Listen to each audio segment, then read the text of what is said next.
मुझ पर उसकी माँ की नजर पड़ी तो वह बोली, अंदर आजा काजोल, काफी दिनों बाद आई है। माधुरी और देवगन तो अपनी नानी के घर गए हैं, कल सुबह तक आ जाने की उम्मीद है। खड़ी क्यों है, आ बैठ तो सही। मैं उसकी माँ के साथ बैठकर भला क्या बात करती।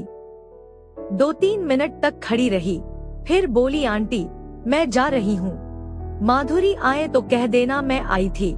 यह कहकर मैं दरवाजे से होते हुए बाहर आ गई। माधुरी हमउम्र थी, लेकिन उसका भाई देवगन मुझसे 1 साल छोटा था। वैसे वह देखने में छोटा नहीं लगता था।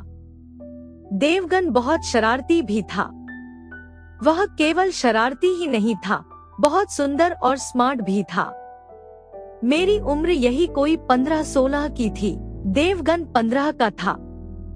जीन्स की पैंट और टी-शर्ट में वह किसी राजकुमार से कम सुंदर नहीं लगता था। मैं यही सब सोचती हुई अपने घर आई तो दरवाजा धक्का देते ही खुल गया।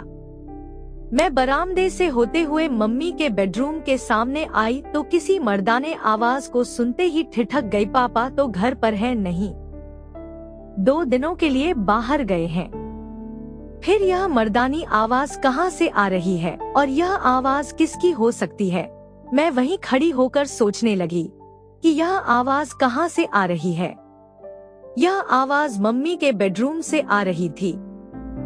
मैंने सोचा शायद पापा आ गए हैं, लेकिन वह तो ऑफिस के काम से गए हैं, काम बीच में ही छोड़कर कैसे आ सकते हैं। मैं यह सोचते सोचते दबे पांव मम्मी के बेडरूम की ओर बढ़ गई। दरवाजे के नजदीक आकर खिड़की की ओर देखा तो खिड़की बंद थी। मैं अंदर झांकना चाहती थी। मेरे मन में वैसे कोई दुर्भावना नहीं थी। मैं तो यह देखने के लिए बेचैन थी कि कहीं पापा तो नहीं आ गए हैं। तभी मेरी निगाह दरवाजे के गोल छेद पर पड़ी। मैं एक आंख बंद कर दूसरी आंख से उस छोटे से गोल छेद में झांकने लगी। नेक्स्ट एपिसोड सुनने के लिए हमारा चैनल को सब्सक्राइब करके साथ